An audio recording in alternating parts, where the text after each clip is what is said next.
Hello and welcome to this episode of the GrowVC Everyone Funding Startups podcast. I'm your host Marcus, and today we're looking at the ecosystem in Latin America and also the wider surrounding regions and comparing some experiences from transitioning from the US to Latin America. We're also talking about one entrepreneur's journey more directly and all that surrounds that in a way. So today I'm joined by an active entrepreneur that's seen many environments and activities along his journey. He's recently also been involved in various interesting activities and initiatives. So without further ado, Andres, welcome to the podcast. Thank you, Marcus. I'm glad to be here. So why don't we start off if you give a little bit of a brief introduction to our audience, who you are, where you come from, and where you are today. Okay. I was actually initially born in Ecuador in South America, but at a very young age I moved to Atlanta, where I lived most of my life. After graduating from university, I got into the hospitality industry for about 15 years. And it was while working there that my passion for startups really began. All the planning and organization that would go into the restaurants that we opened, that whole aspect of creating something from scratch and watching it go from an early seed stage and turning into something real that's there, tangible, that you can see, really interested me. And that's kind of how I got myself from the hospitality industry transitioning into working with startups and different projects. Okay, and what type of startups have you been working with in the last, when did you actually transition into startups? Around 2005, I began doing consulting work. Primarily initially, I think is how sometimes most people get started in different industries. I had friends who had just recently graduated from college and they were starting their own companies, and I began working with them on helping them develop their business plans, their financial strategies, marketing strategies. And after working with a couple of friends, through them I met friends of theirs who were also beginning their own companies, but found themselves, like I think a lot of first-time entrepreneurs, with a great idea, but not necessarily knowing how you take a great idea and formulate it into something that you're ready to move forward with, ready whether it's to start the company or whether it's to present to potential investors. But I think a lot of times when we first start off with our first companies, a lot of it's trial and error. And luckily, through the experience that I had in the hospitality industry, I was able to share some of that experience and help my friends kind of formulate their companies in the early stages.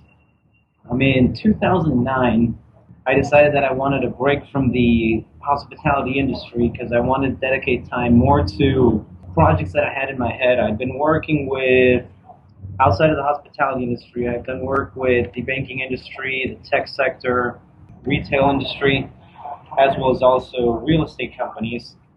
But I'm a big technology fan, and I had several ideas in my head of companies that I thought would be viable and profitable, and I kind of hit that stage in my life where I was ready for something new and wanted to branch out and begin to take some of my own projects and ideas and formulate them into companies. Living in the States, I first wanted to take a break and travel and see some of the world. As I mentioned, being from South America, there was always a great part of me that wanted to know more about the different countries and the culture in Latin America. I had never really spent much time down anywhere in Latin America since moving to the States, so I came to Ecuador in 2009 with the idea of being here for a couple of weeks to meet the family, to spend some time with just getting to know my country, and then from there, my plan was to head back to the States and to work on these projects that I had in mind. My 2 weeks in Ecuador turned into wanting to spend a couple weeks traveling around South America. So I traveled around some of the countries in South America and then decided to come back to Ecuador. There were so many great opportunities that I saw. Apart from it being a beautiful country with just a beautiful landscape, there are so many industries here that are just poised for growth. There's so many opportunities, and I think if you've got the right ideas and the know-how, it's a great place to begin a company. So I made the radical decision of relocating to Ecuador and never ended up making it back to the States for my 2-week vacation. Okay, kind of like a sidetrack at this point. We have a bit of a background noise, so that's what I wanted to address for the audience. Could you kind of describe where you are exactly right now? Yeah, I've never been much of an office person. I'm not one to just sit in an office and be confined inside of four walls. I think that's one of the things about the restaurant industry that always appealed to me. I do a lot of my work here in Ecuador, same ways I used to do in the States. I'm a big fan of going to coffee shops, going to different places, to Wi-Fi spots, and working. So I had a breakfast this morning, and I'm actually sitting here at a coffee shop. And I apologize for some of that background noise that we're getting. No, I just wanted to get the audience to have a vivid picture where you're actually sitting. What's the weather like, and what kind of a day is it today? Well, that's one of the things I love about Ecuador is that where I am right now, which is in San Borondon, which is a suburb of Guayaquil, the largest city in Ecuador, the weather is basically mid-80s year-round. It's tropical weather. I'm staring out right now at palm trees. The sun's already out. It's almost like being, for people who've been to San Diego in the U.S., it's almost like living in San Diego year-round. All right, let's get back on track with the topic.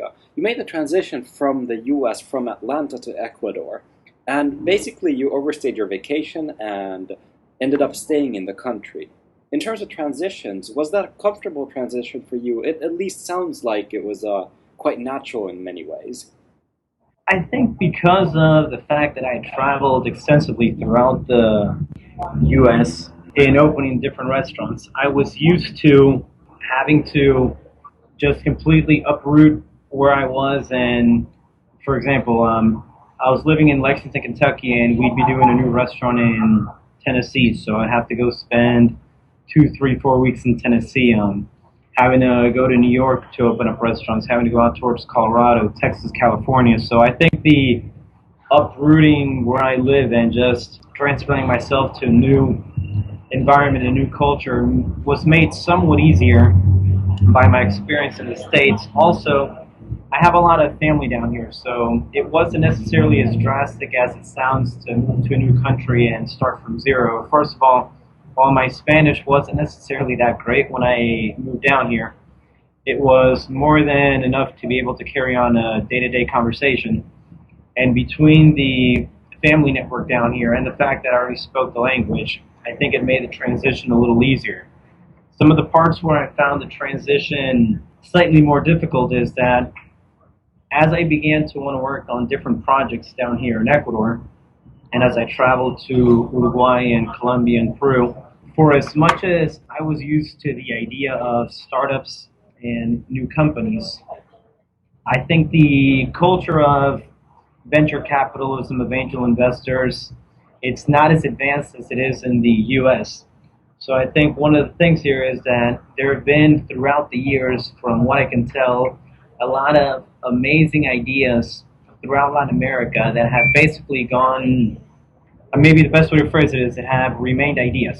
They've never actually turned into more than ideas. So one of the issues down here is actually maybe the fact that people are used to hearing about the next great thing or a great opportunity or a great idea and never watching it really become much more than just that. So one of the hardest parts for me was to work on instilling that sense of entrepreneurship, that sense of taking something that you believe in and that you know can be successful and can be profitable, and getting other people on board with the idea of moving forward.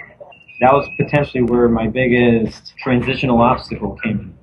All right, so now we're already talking about your own venture and kind of starting the actual entrepreneurial activity in Ecuador, starting your own business.